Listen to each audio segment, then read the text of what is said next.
This is problem 5-92, it's on page 260. The shaft assembly is supported by two smooth journal bearings, A and B, and a short link, DC. If a couple moment is applied to the shaft as shown, determine the components of force reaction at the journal bearings and the force in the link. The link lies in a plane parallel to the YZ plane and the bearings are properly aligned on the shaft. This is a fairly complicated situation. It's a three-dimensional drawing with a linkage that acts in a plane, but it's offset, so it gets really confusing. Let me start off by drawing the shaft that has bearings at either end. So this is R and this is A. There is a moment applied to this shaft. That moment is applied this way at 250 Newton meters. Now, if that's all there were, we'd say the shaft starts rotating and that's it. It starts accelerating angularly. But that's not. So let's put an x-axis here in the opposite direction to the moment. And we'll put a y-axis in the plane coming out. Now we're going to place that y-axis at 0.4 meters from end A and 0.3 meters from end R.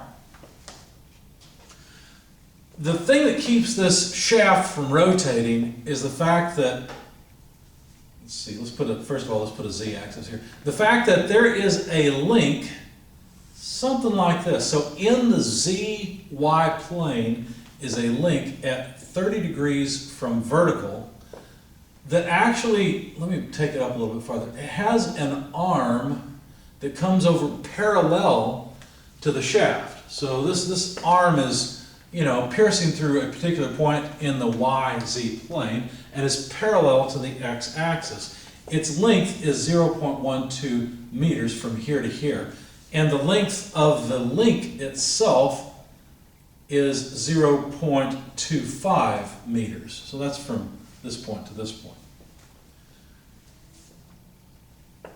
What I chose to do was put a point on the shaft, and I called it C. And this point is in the same plane as this point. You see, they're in a plane parallel to the ZY plane, because from this point there's another link that is pinned to ground about an axis this way. Okay, so this axis is parallel to the x-axis, but if we were to drop a line here parallel to the y-axis, we'd find an angle of 20 degrees between the link and the y-axis parallel. So it's a little confusing, but the idea is that this link here lies in a plane parallel to the YZ axis. So let's see, anything else that's useful? I think that's it. So the free body diagram is similarly convoluted.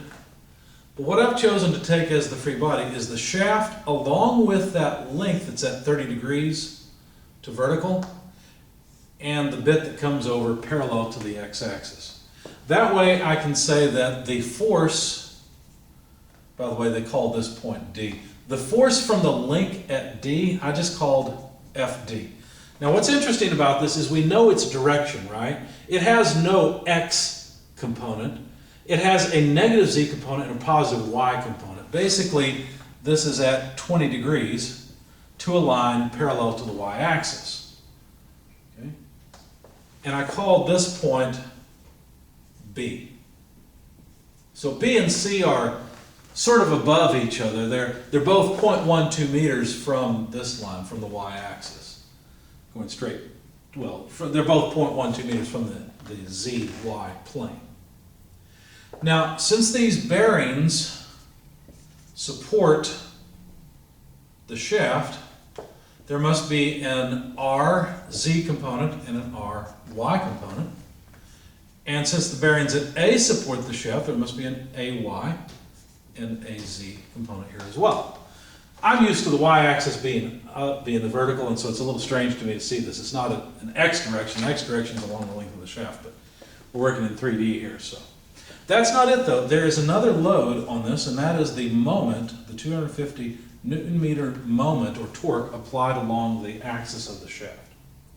So what are we trying to find? Well, the reactions. and the magnitude of this force, FD, in the link. And that's it. That's what we want to find.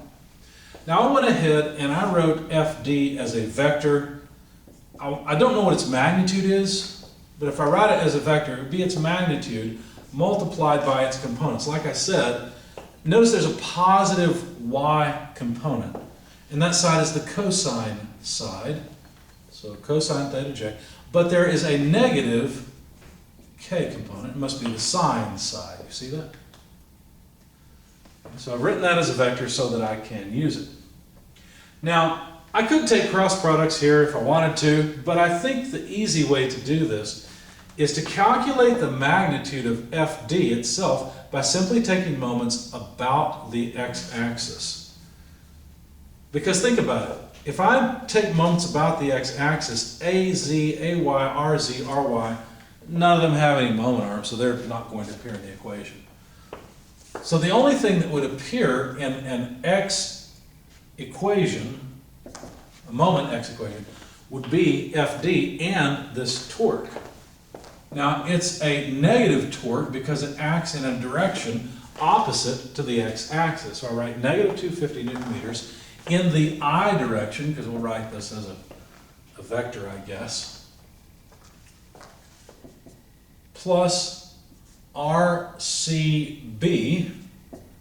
cross FD equals 0. Now, I don't mean all of it, right? R from C to B, it has a X component, okay? All I want are the I pieces. That's all I want. So let's expand this just a little bit.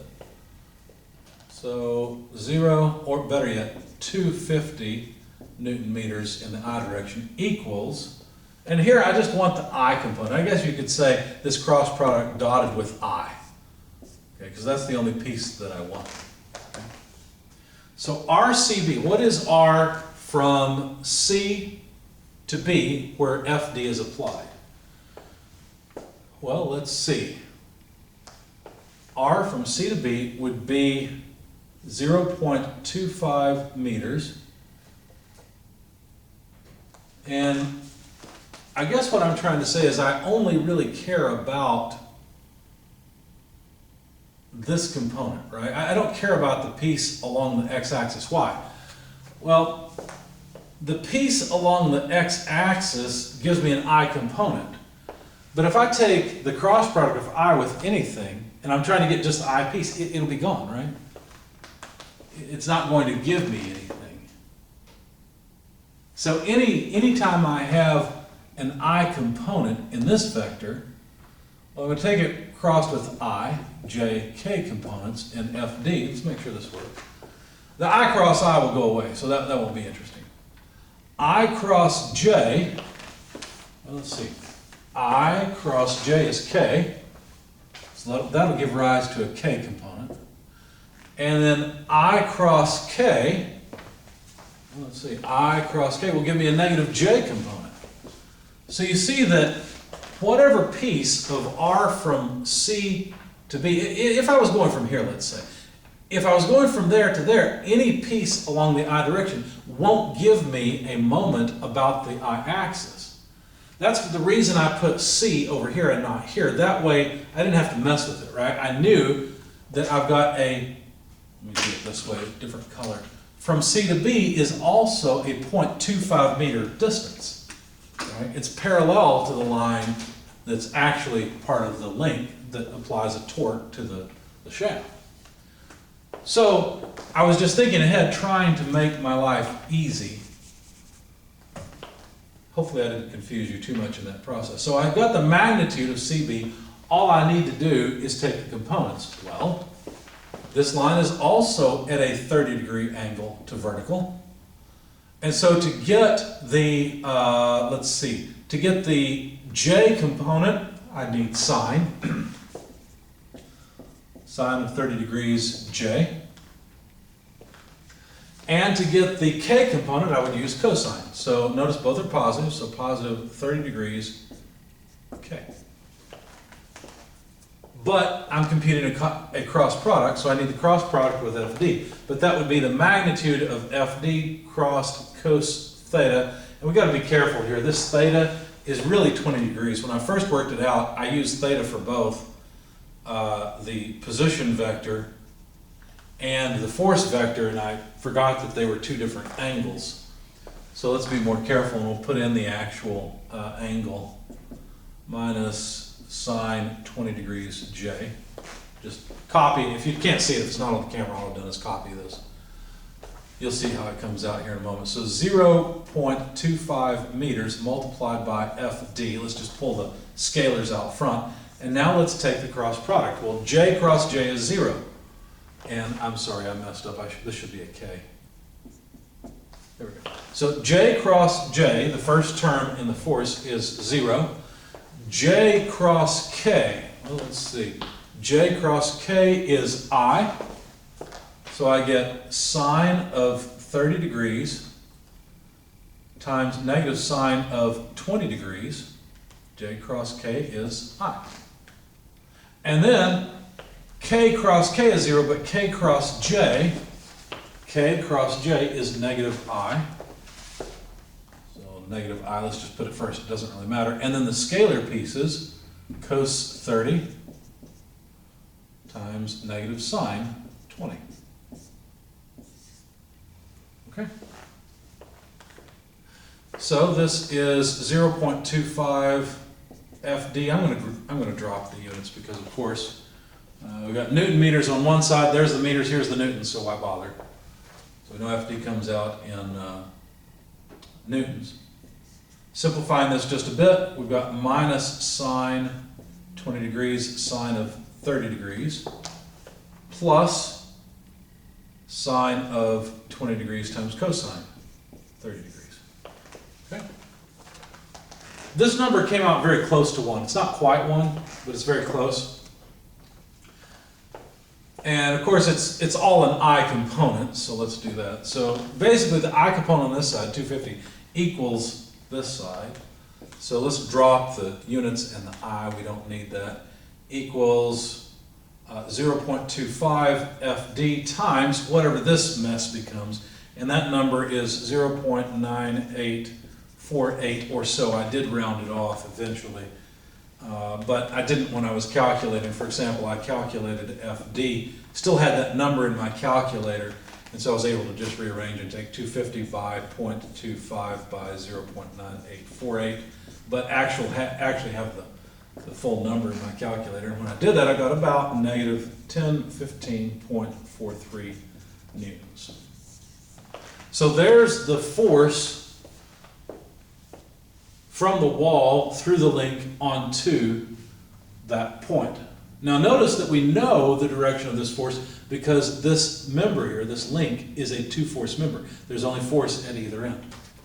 So that gave me the magnitude of FD. Now if we want to write it as a vector, we can take that magnitude, negative 1015. Notice what that means is actually this link is pulling back on the point, which makes sense because the torque's trying to get it to rotate about the negative x-axis. We need a positive torque about the x-axis and FD that must point the other way.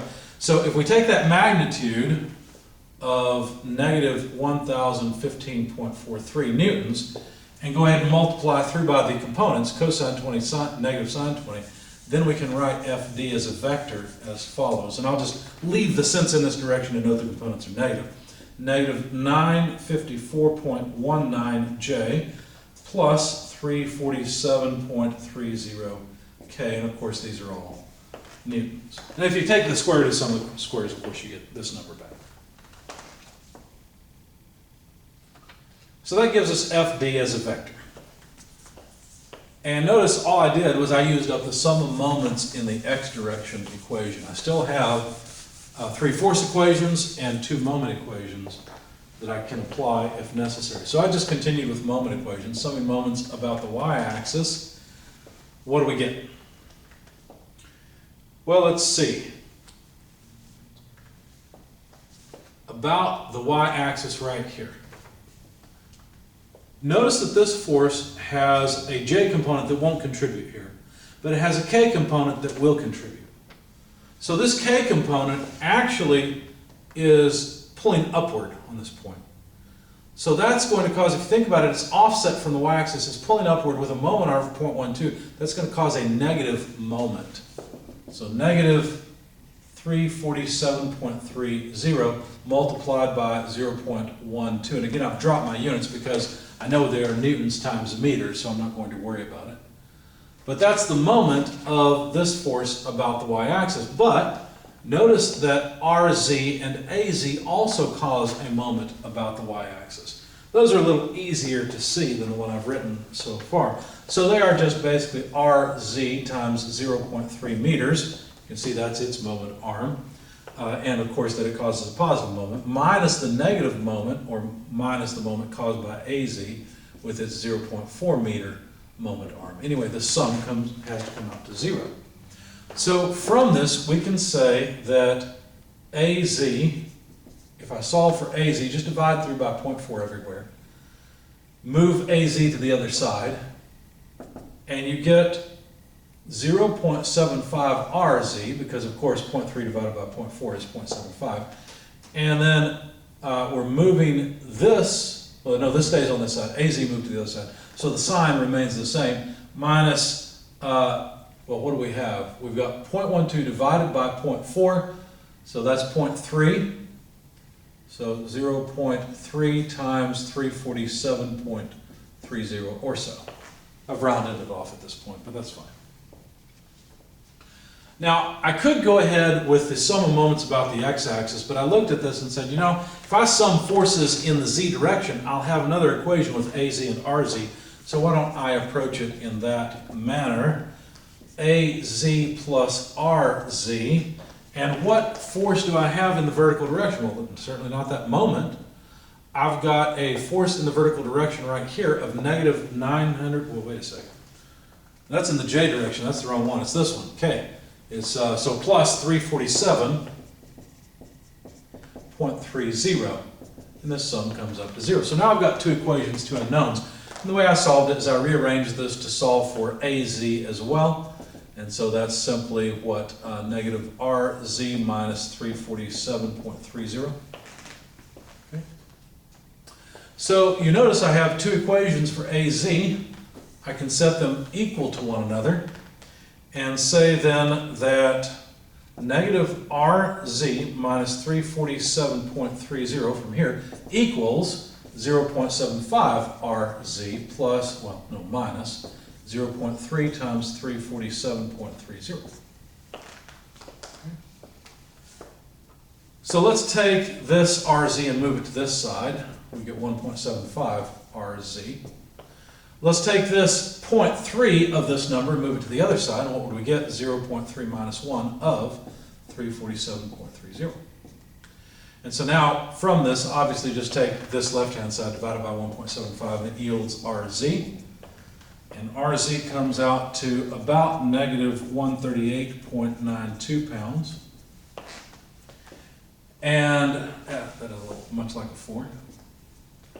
And then from that, either plug in here or here to get AZ. It doesn't matter, you get the same thing.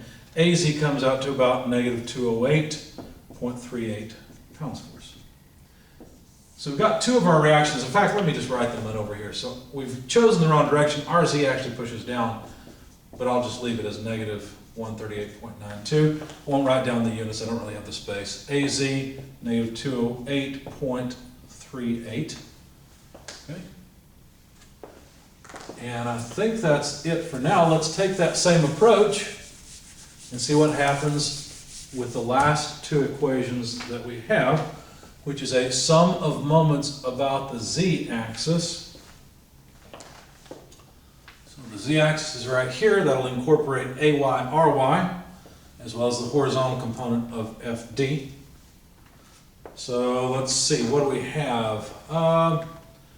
Well, about the z-axis, we've got a negative 954.19. In other words, a force in this direction. So there's the moment arm of it. It's going to cause a negative z moment. So minus 954.19. Of course, those are pounds. No, they're not pounds. I wrote pound force. These are newtons. Maybe I shouldn't have dropped my units after all. Well, at least I was consistent, so I'm sure I've still got... Oh, I even wrote pounds force in my solution. I need to change that to newtons. Yeah, these should all be newtons. Anyway, so times the moment of 0.12, like I said, that component of force is going to cause a negative moment about the z-axis. And then Ry, in the way that I've drawn it, will cause a negative moment as well. So minus Ry times 0.3 meters. And then finally, Ay causes a positive moment, at least in the way that I've drawn it. I don't know that it's actually positive. It could be in the opposite direction, but there we go. And that's it. Those are the only things that can cause a moment about the z-axis. So rearranging this just a bit, I solved for Ay like I did before solving for Az. Divide through by 0.4 both places, move them to the other side because Ay is already positive. And what do you get? Well, 954.19 multiplied by, let's see, 0.3. And this to the other side plus 0.75 times Ry. That should be it. Now, let's sum forces in the y direction. That'd be Ay plus Ry. And then in the y direction we have minus 954.19. And this has to come out to 0. And I think I've made a mistake along the way. Yeah, there's one place that I had made a mistake. I went back and found it, and I haven't updated all of the points. 954.19, that should be the correct number. Let me double check that.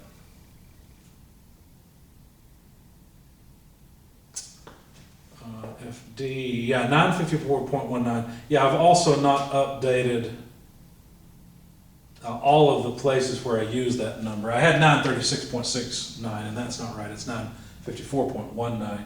And it's because I forgot that factor that was about 1. Well, it's because actually I had both of the angles theta equal to each other, rather than 30 degrees and 20 degrees. So that was a small mistake along the way. Anyway, this is correct. So let's solve for Ay equals 954.19 minus Ry. And like we did before, set these two equal to each other and solve for Ry. So let's see, 954.19 times 0.3 plus 0.75 Ry equals 954.19 minus Ry. So we'll pull this Ry to this side, 1.75 Ry equals 954.19 times 1 minus, we'll take this to the other side, so 0.3.